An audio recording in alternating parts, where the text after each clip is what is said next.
everyone. Let's talk about what you should do if you suddenly get a package back in the mail that you weren't expecting and you'd sent it to the customer. It's returned to you because the post office says this package was refused or the address was wrong or whatever the reason is. And you haven't heard from the customer, so you're like, what am I supposed to do with this?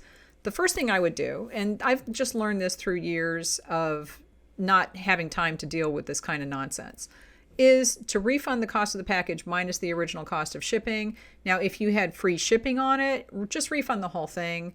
You can sell it again. Just refund the whole thing, get it off your plate. All right. So what you do then is contact the customer. And I would contact the customer after you refund it. A lot of people will say just contact the customer and see what they want to do. I would refund it, and that takes one piece of the puzzle out of the way. All right. So then contact the customer and say, I refunded this item because it came back to me. And if you'd like to reorder it, you can, but and if you refunded minus the original cost of shipping, tell them that. But you tell them you can reorder it if you'd like to, but make sure that the address is correct.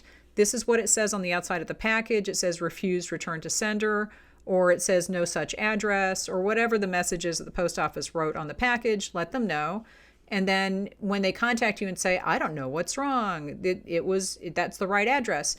Tell them, well, if there's a different address that's better, then use that, but you can reorder it using the same listing.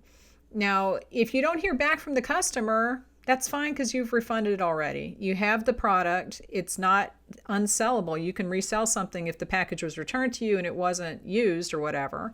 So just write that up as a business loss if you had to refund the cost of shipping. That's okay. It's a refund. You can take it out of your income at the end of the year on your taxes. Just get that one piece off your plate so you don't have to worry about the customer. If you never hear from the customer again, like I said, then you're fine. Don't worry about it. Move on. If the customer does write back and say, I don't know what's wrong, that's the right address, blah, blah, blah, you can tell them, well, if you'd like me to have them hold it for you at the post office, you can do that, and ask about that at the post office. Buy your shipping label there and ask them how to do that. But most of the time, the customer will say, no, use this address instead, or you just won't hear from them. So don't overthink this. And there was a thread in the public Facebook group that I run, which you can join. The link's in the description. But this person had put a lot of effort into trying to track this customer down. And then the customer had written back in a foreign language or something, and they couldn't understand what was going on. It's not worth your time. So just refund it, get that piece of it out of the puzzle, and then contact the customer and say, these are the options. You can either reorder it or not. And that's it. So if you have any questions, leave them. If you would handle this in a different way, feel free. I mean, I know a lot of people will take a lot of time to track down a customer, but I don't have time for that, honestly.